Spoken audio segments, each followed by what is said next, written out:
The chamber of the Galactic Council was built to inspire fear. Its ceiling arched like a cathedral of iron, and rows of alien representatives filled the room with glowing eyes and flickering tendrils. In the center floated the image of Earth, a small blue world, fragile among the stars. To the Council, it was just another planet, another race too young to resist, another species to be added to the long list of slaves. A booming voice filled the chamber. It belonged to Chancellor Vela, a scaled giant whose species had once burned 3 civilizations into ash. His words carried the final judgment of the Council. Humanity is summoned. Deliver 1 billion lives as tribute. They will serve in our armies, our mines, our forges. Failure will result in annihilation. The sentence was carved into silence. Across the galaxy, through hidden transmitters, Earth's leaders heard the words. The demand was not only cruel, it was impossible. 1 billion souls, 1/7 of the population offered like cattle. Some aliens laughed. Others watched with blank eyes. To them, this was routine. To enslave was easier than to destroy. 1 billion human workers would keep the Council's empire alive for another century. But beneath the laughter, a shadow of unease spread. Humanity had grown fast, too fast. They had leapt into the stars within a single lifetime. They had fought among themselves, yes, but they had also shown a strange ability to adapt, to unite, to endure. Would they bend the knee like others, or would they do the unthinkable? The Council did not care. In their arrogance, they saw only one path. The tribute demand was sent across the void, locked in a crystal of light, carrying the mark of all 11 ruling species. Refusal meant death. Back on Earth, the message shook every city. Screens across New York, Beijing, Lagos, London, Karachi, and Moscow lit up with the alien decree. Panic spread through streets. Some cried for surrender. Some cried for war. In orbit, the human fleets assembled, tiny compared to the armadas of the Council. Old carriers and frigates circled Earth like fireflies around a sun. Every officer knew the truth. If the alien fleets came, Earth's defenses would shatter within hours. Yet something strange was happening in the war rooms of Earth. Generals, admirals, presidents, and prime ministers gathered in silence. They did not argue. They did not beg. For once, humanity spoke with one voice. The Council expected pleading. They expected fear. What they received was something else entirely. Days later, the Council chamber filled again. Representatives lounged in their seats, certain that humanity's reply would come in the form of tears and obedience. A few even placed wagers on how quickly Earth would fold. The message arrived. The crystal of light floated into the chamber, glowing faintly blue. It was slotted into the great projector. The entire Council leaned forward, ready to taste the sweet flavor of victory. The chamber darkened. A single figure appeared, standing tall against a backdrop of Earth's oceans. The representative wore no crown, no armor, no grand uniform. It was a simple human, dressed in black, their face unreadable. The voice was calm, steady, and without fear. To the Galactic Council, your demand is heard. Your threat is noted. Humanity does not pay tribute. We send only one reply. The silence in the chamber deepened. The projection sharpened. The humans' eyes locked on every representative, as if staring into their souls. Then came the words, "We are coming." 3 words. That was all. The projection ended. The crystal dimmed. The chamber froze. No one spoke. For the first time in centuries, the rulers of the galaxy felt something unfamiliar. A cold edge of doubt. "Coming," whispered one counselor, his voice trembling. "They threaten us." Another slammed his claws against the table. "Insanity. They cannot fight. They have no fleets. They have no empire. They are nothing but a backwater race." Yet the words had been spoken, clear, defiant, unshaken. In the corner of the chamber, the youngest species of the Council, the insectoid Thal, tilted their heads. "Perhaps," one of them hissed, "they do not measure war as we do," the Chancellor growled. "Then let them try. We will erase their world." But even as he spoke, a strange silence hung over the chamber. Faces once filled with amusement now showed unease. Humanity had not begged. Humanity had not broken. They had promised to come. Across the stars, alien fleets prepared for an easy conquest. Yet whispers began to spread in hidden places. Whispers of Earth's courage. Whispers of human defiance. Some called them foolish. Others called them mad. But a few, deep in their hearts, wondered if this was the beginning of something far greater. The council ended the meeting with laughter, trying to bury their fear. Yet the echo of the reply stayed with them. The human message was short, but it was also a warning. And somewhere beyond the council's knowledge, engines were already burning in the void. Humanity was not waiting for invasion. Humanity was moving. The tribute demand had been sent. The reply had been given. The galaxy had no idea what storm was coming. The Galactic Council chamber was never meant to be quiet. It was built for endless speeches, arrogant debates, and the thunder of alien voices demanding control. But after the message from Earth ended, silence ruled. 3 words had broken the rhythm of the galaxy. We are coming. The image of the human had already faded, but the weight of those words remained. Representatives shifted uneasily in their seats. Some hissed in outrage, others looked away, unwilling to admit the feeling creeping inside them. Chancellor Valer's claws scraped against the marble floor as he rose. His scales glistened like polished armor, and his voice thundered through the chamber. Bluster. Nothing more. Humanity is reckless, yes, but powerless. Their fleets are dust compared to ours. Their world is unguarded. They cannot even scratch the council's might. A ripple of laughter followed, but it was thin, forced. Not every councillor laughed. From the far corner, the insectoid Thal delegation twitched their antennae. They are bold, too bold. They did not beg, Chancellor. They promised war. It is not the reply of prey. Valer slammed his fist onto the table. Then we remind them what happens to prey. Our armadas will descend on their world and silence this arrogance forever. But even as he spoke, a holoscreen flickered to life in the center of the chamber. It was not the council's doing. It was a report from the edge of human space, intercepted by alien intelligence networks. The chamber leaned forward, expecting to see frightened humans preparing for surrender. Instead, they saw something else. The feed showed the orbit of Mars. Great shipyards lit up like burning suns. Frames of massive warships hung in silence, their steel bodies larger than anything humanity had ever revealed before. Engines roared as they came online for the first time. The shapes were brutal, angular, and alien to alien eyes, yet undeniably human. The councillors froze. This is impossible, whispered one reptilian delegate. They had no such power. They should not even know how to construct ships of this size, another added. This design, this technology, it is not ours. It is not theirs. What have they done? The answer soon appeared in another intercepted feed. Human scientists stood in deep labs, working with glowing shards of alien wreckage, reverse-engineered technology, weapons far beyond their years. Humans had taken what little scraps they captured from old battles and twisted them into new creations. Human ingenuity had turned stolen, fragments into weapons capable of shattering. Empire's councillors shouted in alarm. They are thieves. They are breaking galactic law. But a voice from the insectoid Thal whispered louder than the shouts. They are survivors. They take what is given, and they make it their own. This is what makes them dangerous. In the shadows of the chamber, a spy master of the veteran syndicate spoke with a tone like poisoned silk. Reports confirm their factories run without rest. Millions of soldiers volunteer. They do not fear death. They welcome it. Humanity is preparing for war not with desperation, but with determination.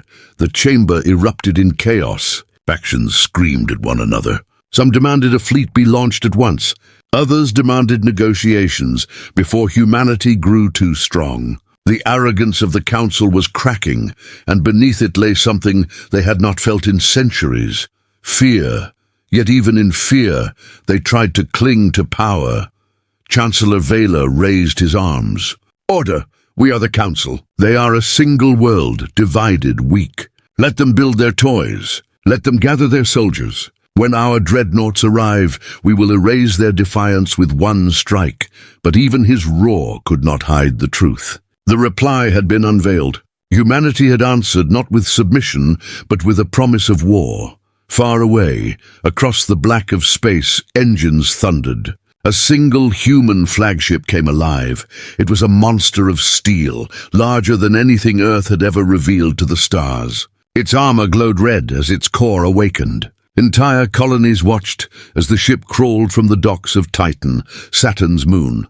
Like a beast rising from slumber, the flagship's name was burned into its hull, the Resolute. As it powered on, its vibration echoed across the system. Signals carried the tremor into the void, whispers that reached even alien ears. The council chamber received the final transmission. A spy drone near Saturn caught the sight of the human flagship. It dwarfed the stations around it. Weapons lined its body like teeth on a predator. The aliens could not deny what they were seeing. One delegate hissed in fear. That ship, it is not defense. It is not survival. It is built for conquest. The chamber fell silent again. Humanity's reply was no longer just words. It was metal, fire, and fury given form. The council had demanded tribute.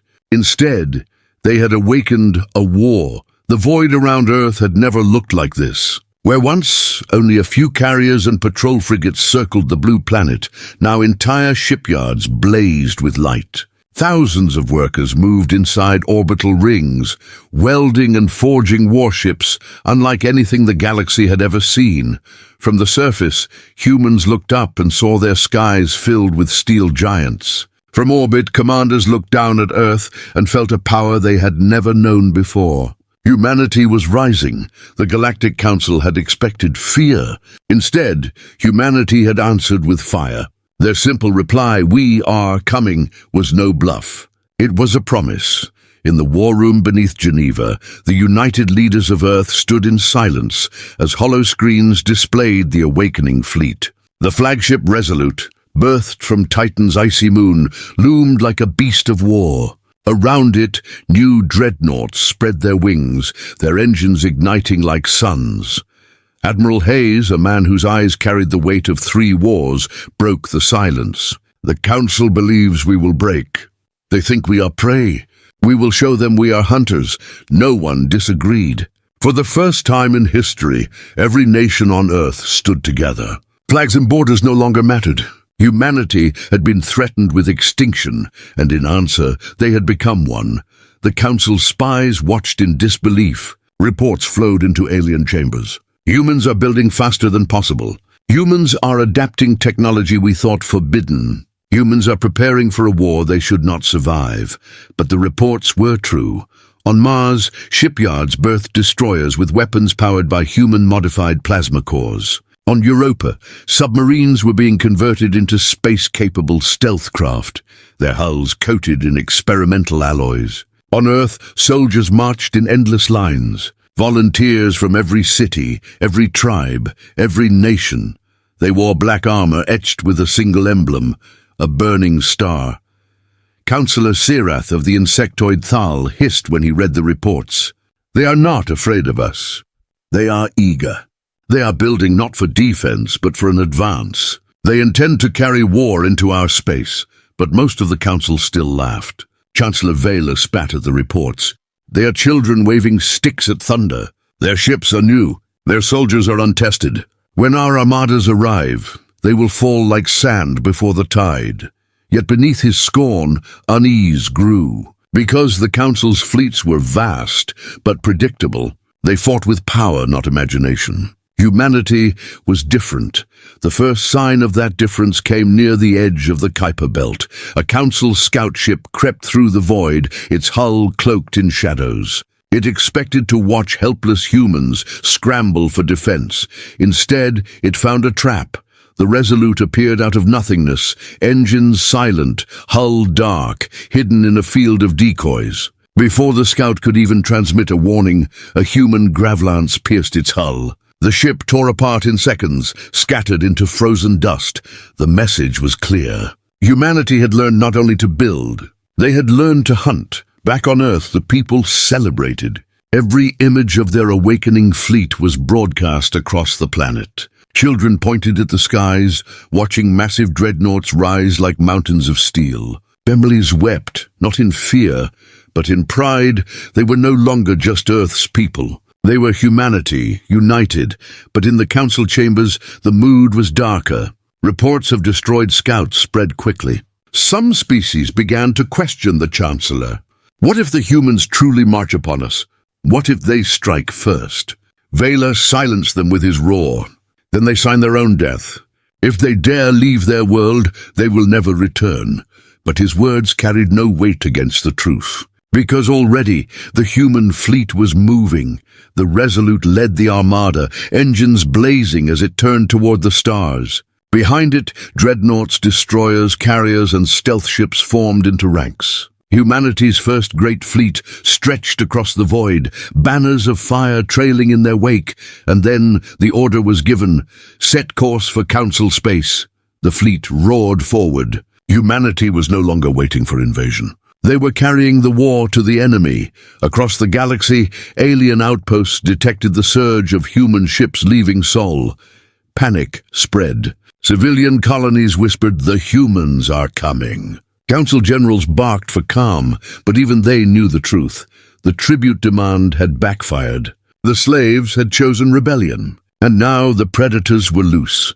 The chamber of the council filled once more with arguments, fear, and rage. But even as they shouted, their feeds showed one undeniable truth. Earth's fleet was awake. Earth's fleet was advancing. The void near Jupiter burned with light. The Galactic Council had sent its first response to humanity's defiance. A fleet of 20 alien battleships, each one larger than a city, entered the system with engines like suns. Their commanders were arrogant. To them, crushing humans was no war. It was extermination. Inside their flagships, alien admirals laughed. The humans march into space like fools. We will scatter their toys before they reach the stars. But humanity was ready. Admiral Hayes stood on the bridge of the Resolute, humanity's first true super-dreadnought. His face was carved with iron resolve as he stared at the incoming fleet. All around him, officers moved with calm precision. No one trembled. No one begged. "Signal the fleet," Hayes said. "We meet them here, near Jupiter. This will be our first firestorm." The order carried through every human ship. Engines roared. Weapons armed. Soldiers stood at battle stations in silence, waiting for the clash. Then the aliens arrived. The void erupted in fire. Alien plasma cannons blazed, and green bolts of energy cut through the dark. The first wave struck human destroyers, shields flaring, hulls screaming. 2 ships broke apart instantly, scattering debris across the black. The aliens roared in triumph. "See, they fall already!" But something strange happened. Instead of retreating, the human fleet surged forward. Their formation broke apart into chaotic swarms. Frigates darted in every direction, weaving between fire like hunters in a storm. Alien admirals shouted in anger. "What are they doing?" "Their formation is collapsing!" They did not understand. Humans were not fighting like the Council. They were fighting like humans, unpredictable, reckless, impossible to predict. A swarm of small corvettes dived straight toward the alien battleships, ignoring fire that should have destroyed them. At the last second, they scattered, releasing a storm of missiles that struck from every angle. Alien shields shattered under the onslaught. The first alien battleship exploded. Its wreckage lit the void like a dying sun. On Earth, the battle was streamed live. Millions watched with wide eyes as their fleet fought against impossible odds. They saw courage. They saw defiance. They saw victory. The council chamber, too, received the feed. At first, many laughed when human ships exploded. But then the laughter died. Because for every human ship destroyed, 2 alien ships burned. Human tactics defied all logic. Where the council relied on power, humans relied on creativity. They used gravity wells to slingshot their missiles. They hid frigates in the shadows of Jupiter's moons, launching ambushes that tore through alien lines. And then the Resolute fired. Its main cannon, the Grav Lance, roared to life. Space itself seemed to bend as the weapon unleashed a beam of compressed gravity. It struck an alien squadron, and in an instant 4 battleships crumpled like paper. Their hulls twisted, crushed by invisible force, until they vanished into silence. The council chamber went still. Alien generals stared at the destruction in disbelief. That weapon. It should not exist. How did they build it? But humanity did not stop to answer. The fleet pressed forward. Marines aboard dropships stormed alien vessels, fighting hand-to-hand in steel corridors. Human soldiers, armed with rifles and armor marked by the burning star emblem, cut through alien warriors with ruthless determination, every corridor filled with the echoes of battle cries. Humanity was not only defending, humanity was invading. Admiral Hayes watched as another alien battleship detonated in a blaze of fire. He gave the final order without hesitation. Drive them back. Leave no survivors. Today, the galaxy learns who we are. One by one, the alien ships fell. What had begun as an arrogant extermination turned into a slaughter. Humanity's first battle among the stars ended not with their defeat, but with their victory. In the council chamber, silence returned. The alien rulers who once mocked humanity now sat pale and speechless. Their fleets had been humiliated by a race they thought weak. Then a whisper spread among the delegates. If this was only their first strike, what comes next? On the battlefield near Jupiter, the answer was already forming. The Resolute turned its massive hull away from the wreckage. Human fleets reassembled, scarred but strong. The road to alien space lay ahead, and deep inside the alien empire, the Council's greatest weapon, the World Breaker Station, powered up. It was no longer just a war. It was the beginning of a galactic storm. The Galactic Council chamber had never known such chaos. For centuries, it had been a place of arrogance, where the ruling species mocked weaker civilizations and decided their fate with laughter. Now the chamber shook with fear. Voices rose in panic. Accusations flew like daggers. The report was clear. The fleet sent to destroy humanity near Jupiter had been wiped out. 20 alien battleships gone. Thousands of soldiers lost. And worst of all, humanity had not just survived. Humanity had won. Councillor Dren of the reptilian Veyrak slammed his clawed hand onto the table. This cannot be true. No primitive race can crush a council fleet. The reports are false. But the recordings told the truth. Every delegate had seen it. The Grav Lance tearing through ships. Human corvettes swarming like predators. Marines storming alien decks with fire in their eyes. The humiliation could not be denied. Councillor Sirath of the insectoid Thal leaned forward, her voice cold and sharp. You demanded tribute from them. You threatened them with slavery. And now they march against you, against us all. Humanity has awakened, and you have fed the fire. The Chancellor Vela rose, his scales glinting under the chamber lights. He roared to silence the panic. Enough! Yes, they have won a battle, but they cannot win a war. We are the Council. Our fleets outnumber theirs 100 to 1. Their victory was chance, nothing more. But even he could not hide the tension in his voice, because while the Council argued, humanity was advancing. Outposts near the edge of Council space sent desperate messages. Human fleets had moved beyond Jupiter. They were striking forward with shocking speed. Small colonies, thought safe for centuries, fell one by one. Human marines planted Earth's burning star emblem on alien soil, and everywhere whispers began to spread. To the oppressed races of the galaxy, humanity's defiance was hope. For the first time, someone had stood against the Council and lived. For the first time, the impossible seemed possible. Across distant worlds, slaves looked to the stars and whispered, "The humans are coming." The council chamber turned into a storm of voices. "They must be destroyed now," shouted one delegate. "Send the Grand Armada," cried another. "They cannot be reasoned with. They must be reasoned with." The chamber split into factions.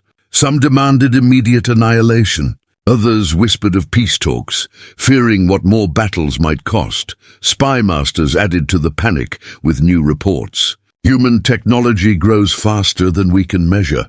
They copy, they adapt, they improve. What takes us centuries, they achieve in years. One alien voice broke through the shouting. A frail elder of the Avor, one of the oldest council races, spoke with quiet dread. You do not understand. Humanity does not fight for survival. They fight for vengeance. Every battle makes them stronger. Every death makes them fiercer. They will not stop until we are broken. The chamber fell silent at his words. Meanwhile, in human space, Admiral Hayes stood on the bridge of the Resolute, watching as alien colonies fell before his fleet. His officers reported victory after victory, yet his expression was grim. Do not mistake these battles as triumph, he told his captains. The council is vast. They will throw everything at us. What matters is not how many ships we destroy, but how far we push. We must strike where it hurts. His eyes turned to the stars beyond, toward the heart of the alien empire. Back in the council, alarms rang. Reports flashed across the chamber. The humans were no longer skirmishing. They were driving deeper. Their fleet was not turning aside for easy prey. It was moving on a direct course toward the capital system of the council itself. Panic spread like wildfire. They cannot, cried a delegate. The capital is defended by fleets beyond counting. They are mad, shouted another. They are human, whispered Shirath of the Thal, and that makes them dangerous. The Chancellor roared for calm, but his voice no longer carried the same authority. For the first time, cracks were appearing in the Council's unity. Allies looked at each other not with trust, but with fear, because if humanity could do this, what else might they achieve? In the shadows of the chamber, a quiet realization grew. The tribute demand had not weakened humanity. It had united them. And now, that unity threatened to bring down the entire council. Above Earth, more warships were awakening. Dreadnoughts, carriers, stealth vessels. The burning star emblem spread across every hull. Humanity was not stopping. Humanity was advancing, and as the council screamed and panicked, humanity gave their fleet one simple order: set course for the council capital. The galaxy shuddered. The war had only begun. The galaxy had never seen anything like it. Across thousands of worlds, alien citizens looked up at their skies and saw the same broadcast. It was not sent by the Galactic Council. It was not propaganda from the Empire. It was sent by humanity. The transmission showed Earth's fleet as it burned across the stars. Colossal dreadnoughts, carriers, destroyers, and stealth ships, all marked with the emblem of the burning star, moved in formation. Behind them, the flagship Resolute led the way, its gravlance glowing faintly with power, and then came the voice, calm, defiant, unshaken. This is humanity. We do not run. We do not hide. We are coming to your masters, to the council, to the heart of your empire. Let them see that we do not bow. Let them see that we do not forget. Billions of alien citizens froze. For centuries, they had been fed lies of the council's invincibility. They had been told resistance was impossible. But now, for the first time, they saw with their own eyes a race that dared defy. On slave worlds, whispers turned to cheers. On hidden colonies, prisoners raised fists in hope. On planets ruled with iron chains, the word spread like fire. The humans are marching to the capital. In the council chamber, the effect was chaos. Delegates shouted in fury. They broadcast their advance. They taunt us openly. Shut their signal down. It is too late, muttered one grim voice. The galaxy has already seen. For the first time, the council's propaganda machine had failed. Their power was no longer feared. It was challenged. Meanwhile, in the depths of the human fleet, soldiers prepared for the battles ahead. In hangars aboard carriers, rows of Marines stood in black armor, rifles at their sides. They did not tremble. They sang. Their voices thundered through steel halls, uniting every man and woman in a single rhythm of defiance. Admiral Hayes walked among them, his face stern but proud. You are not fighting for conquest, he told them. You are fighting for freedom, for Earth, for every world that lives in chains. Remember this when you face them. Remember this when you stand before their gates. The soldiers saluted, their eyes burning with resolve. As the fleet advanced, alien worlds tried to resist. Patrol squadrons intercepted, only to vanish in storms of missile fire. Fortresses ignited their defenses, only to fall silent within hours. Humanity did not slow. They carved a straight path through Council territory, ignoring distractions, ignoring easy targets. The message was clear. The humans were not here for scraps. They were here for the Council itself. Back in the chamber, fear became visible. Delegates accused each other of weakness. Some suggested abandoning the capital and moving the Council seat elsewhere. Others demanded the deployment of the Grand Armada, but beneath their shouting, the truth spread like poison. The Council's strength had always rested on fear. If fear broke, so would the Empire, and humanity was breaking it piece by piece. On one alien world, cameras showed human marines storming a fortress. The defenders fought with advanced weapons, but the humans came like shadows, relentless and coordinated. They breached walls with explosives, cleared halls with fire, and planted the burning star flag atop the highest tower. The image was captured and spread across the galaxy, a symbol of rebellion, a spark that lit fires the Council could not contain. Councillor Zirath of the Thal hissed at her peers. "Look at them. They do not merely fight. They inspire. Their war is not only with us, it is with the fear we built this empire upon," the Chancellor roared, his voice shaking the chamber. "Then we remind them of real fear. Activate the World Breaker station." At those words, silence fell. The World Breaker was no myth. It was the Council's ultimate weapon, a fortress the size of a moon. A single shot could shatter a planet. It had never been used in living memory because no enemy had ever dared to challenge the Council so directly. Now it would awaken. Reports spread quickly. On the edge of the Council capital system, the World Breaker stirred. Its cannons glowed with power, and its engines rumbled like thunder. Alien citizens cheered in false hope, clinging to the belief that this superweapon would save them. But in the shadows, many whispered a different thought. If humanity could destroy fleets, if humanity could defy the impossible, what if even the World Breaker was not enough? The human fleet marched forward, their transmissions echoing across the stars. No tribute, no surrender. We are humanity. We are coming. And ahead of them, the most powerful weapon in the galaxy awaited. The black void of space trembled as the human fleet dropped out of warp.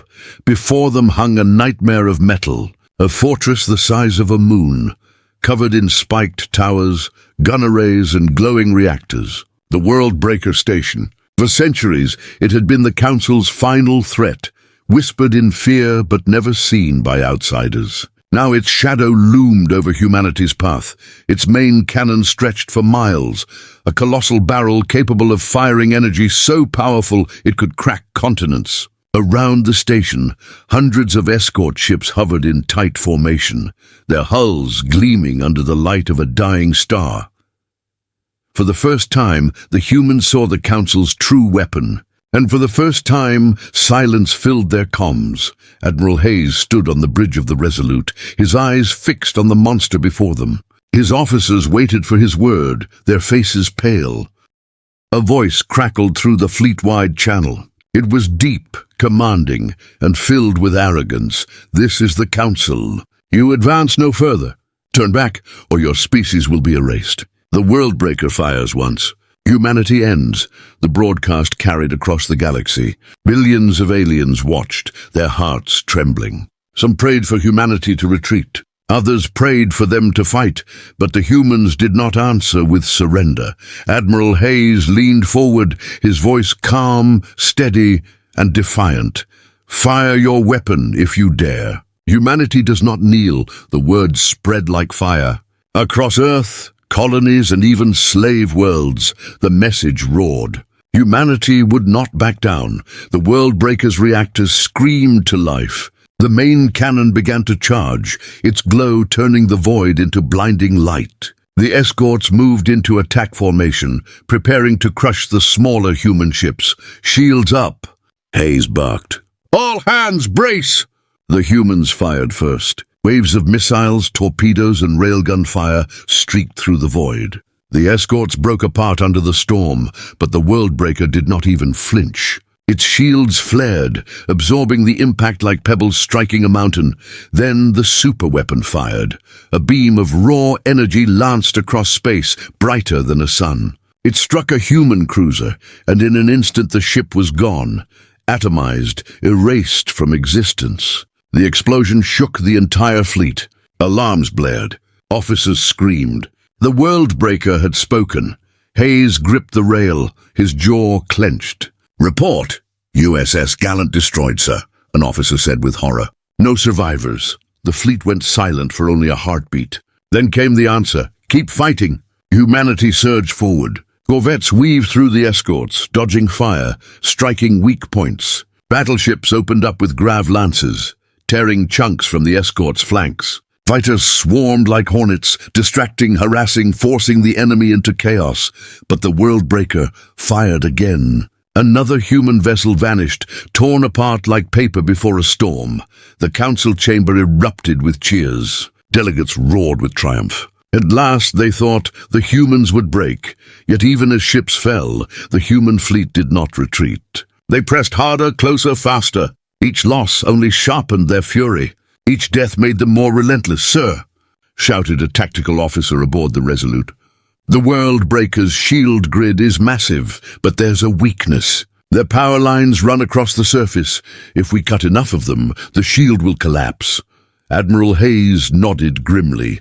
"Then we cut them." Orders spread through the fleet. Strike wings broke formation, diving toward the colossal station. Under withering fire, human fighters streaked across its hull, targeting glowing conduits and shield emitters. Explosions ripped across the surface, but still the cannon charged again. Another cruiser was destroyed. Another grave added to the cost. Yet the humans did not falter. On the alien homeworlds, citizens watched in awe. Never before had any race stood against the Worldbreaker. Never before had anyone dared. But here were the humans, bleeding, burning, but refusing to stop. Inside the council chamber, fear replaced joy. Delegates who had cheered minutes ago now whispered nervously. If the humans could wound the station, what else could they do? Back in the fleet, alarms rang. The Worldbreaker was charging for a massive discharge, enough to wipe out half the human fleet in one shot. "Admiral," cried the sensor officer, "they're going to fire again, directly at us." The glow from the cannon lit the void brighter than a sun. The Resolute's bridge shuddered. Hayes stood tall, his voice unshaken. "All ships, prepare to break through. Humanity does not stop here." The beam reached critical. The cannon prepared to fire, and then, just as the Worldbreaker's glow reached its peak, a shadow loomed behind it. Something was coming out of warp. The void split open. Sensors screamed warnings. A colossal shape emerged, bigger than anything humanity had yet deployed. Not council, not human, something else. The battlefield froze. The galaxy held its breath. The battlefield froze. Every eye, human, alien, friend and foe, stared at the colossal shadow tearing out of warp space behind the Worldbreaker station. For a heartbeat, no one breathed. Sensors screamed warnings, trying to measure its impossible size. It was a warship. But not alien, not council, it was human. The hull stretched for miles, larger than any dreadnought, larger than any carrier. Its plating shone black and silver, etched with the emblem of Earth's burning star. Rows of gravlances lined its flanks, each one as powerful as the weapon that had destroyed fleets at Jupiter. Towering hangars glowed with hidden squadrons waiting to be unleashed. It was the Erebus, humanity's first planet-killer dreadnought, built in secret under the oceans of Earth. Hidden from the Council's spies, it was humanity's last gamble.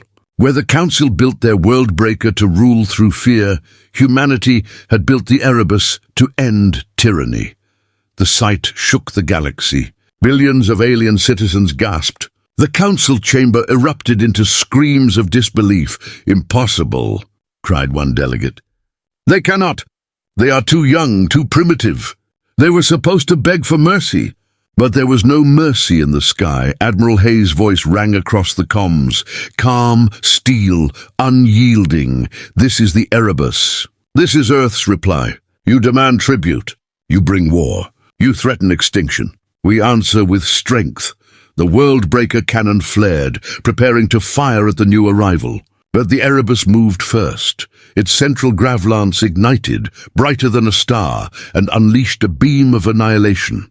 The shot struck the world-breaker's shield grid. Sparks cascaded across the colossal fortress. Dozens of conduits overloaded and burst. Sections of the shield collapsed in showers of flame. The galaxy had just witnessed the unthinkable. Humanity's weapon had matched the Council's greatest fortress. The human fleet roared to life, surging forward to exploit the weakness. Fighters dove across the crippled shield grid, striking at power nodes. Battleships carved holes through the escorts. The Worldbreaker's escorts, once a wall of steel, now buckled under humanity's relentless assault. But the station was not dead. Its cannon screamed as it unleashed another blast, erasing a human destroyer in a blaze of light. The Erebus shook under the counterfire, its shields flaring as cracks spidered across the surface. "Status," Hayes demanded. "Shields holding," came the reply. But not for long. The fleet pressed harder. The Erebus moved closer, a juggernaut in the void. Its gravlances tore open the station's armor, revealing glowing cores beneath. Explosions rippled across its hull. In the council chamber, silence fell. The Chancellor's scales quivered. For the first time in centuries, the rulers of the galaxy knew fear. "This cannot be happening," he whispered. "We are the Council. We are the rulers of the stars. How can one race defy us?" Councillor Sirith of the Thal hissed, her eyes cold. "Because they are human, and they will not kneel." The Worldbreaker roared in desperation, firing one last time. A beam of raw energy hurtled toward the Erebus. For a moment, the galaxy thought the human dreadnought would fall, but the Erebus absorbed the hit, shields shattering, armor burning, but still it moved forward. Smoke trailed from its scars, yet its gravlances lit once more. "Target their cannon," Hayes ordered, his voice calm in the storm. The Erebus fired. The shot tore through the Worldbreaker's main weapon. The colossal cannon shattered in an explosion brighter than a sun. The fortress shuddered, flames erupting across its surface as shockwaves echoed through the void. Alien citizens screamed and wept as the Council's symbol of power burned. On slave worlds, cheers erupted louder than thunder. For the first time in history, the Council bled. The Worldbreaker, the station of fear, was dying. Admiral Hayes stood tall on the bridge. His voice carried across the galaxy. "You demanded tribute. This is our answer. Humanity bows to no one." The human fleet pressed in for the kill. The Erebus, scarred but unstoppable, loomed over the crippled fortress, and across the galaxy, every race, oppressed, enslaved, silenced, looked up at the sky and whispered the same word: hope. But even as the Worldbreaker fell, the sensors aboard the Resolute screamed again. New warp signatures, dozens, hundreds. The Council's Grand Armada had arrived. Row upon row of alien warships poured into the system, blotting out the stars. A force vast enough to crush 10 human fleets. Humanity's greatest victory had awakened the full wrath of the Council. Admiral Hayes stared at the endless enemy ships filling the void. His officers waited for his order. The Erebus glowed, its weapons recharging. Humanity stood on the edge of triumph or annihilation. Hayes' voice came steady, carrying across the comms. "Then we finish what we started." The screen faded to black.